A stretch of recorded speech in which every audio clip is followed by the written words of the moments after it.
Si la Belgique aligne son équipe type pour décrocher la 3e place du mondial, la France préfère récompenser ses remplaçants. 6 joueurs sont titulaires pour la première fois du tournoi. Le gardien des Bleus, Albert Rust, fête même sa toute première sélection. Jean-Pierre Papin, auteur du premier but français de la compétition face au Canada, est tout près d'ouvrir le score, mais sans doute intimidé de jouer face aux nombreux coéquipiers du FC Bruges. Il rate sa toute première occasion. 11e minute de jeu, grand pont de Johan Koelmans sur Manuel Amoros. Koelmans trompe Albert Rust, 1-0 pour la Belgique.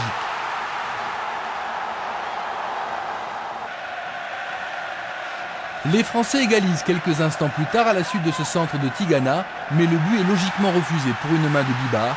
Papin devra encore patienter.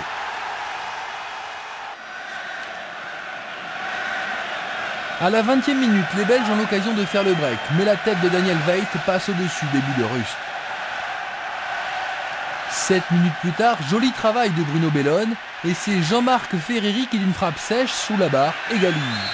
Les nouveaux bleus sont motivés à l'idée de montrer leur qualité et reviennent logiquement au score, un but partout.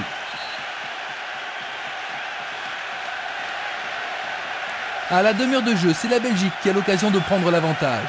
Koelmans en profondeur pour Daniel Veit qui, trompé par un mauvais rebond, tire au-dessus. Comme souvent, ce match pour la 3e place offre un bon spectacle. Philippe Bercuis en retrait pour Ferreri, mais bon retour de Jean-Marie Pfaff. Le gardien belge s'incline juste avant la mi-temps. Giangini en profondeur pour Bellone. Bellone en retrait pour Giangini qui décale Jean-Pierre Papin. Et JPP inscrit son 2e but de la compétition. 2-1 pour les Bleus à la pause, première période d'excellente qualité. Dès le retour des vestiaires, Giangini manque l'occasion de donner 2 buts d'avance à la France. D'une façon générale, les Français se montrent moins à l'aise en seconde période. À la 56e minute, Yvon Leroux blessé quitte le terrain. Il laisse sa place à Maxime Bossis. Son match contre l'Allemagne n'était donc pas sa dernière sélection. Face à la Belgique, Maxime Bossis joue pour la 76e fois en équipe de France, un record à l'époque. À un quart d'heure de la fin du match, Claesen égalise, 2 buts partout à la fin du temps réglementaire.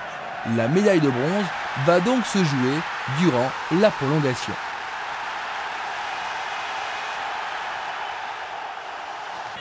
Une prolongation à laquelle Jean Tigana, fatigué, ne participe pas. Il laisse sa place à Thierry Tussaud.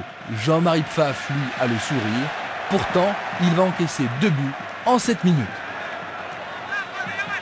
104e minute, à la suite d'un corner, il est battu à bout portant par Bernard Giangini. 3-2 pour les Bleus. Et à la 111e minute, nouveau bon travail de Giangini qui décale Manuel Amoros. Le latéral gauche français est fauché par Eric Guéretz. L'arbitre anglais désigne le point de pénalty. Manuel Amoros se fait justice lui-même et marque son premier but en équipe de France. 4-2 comme en 58. La France termine 3e de la Coupe du Monde.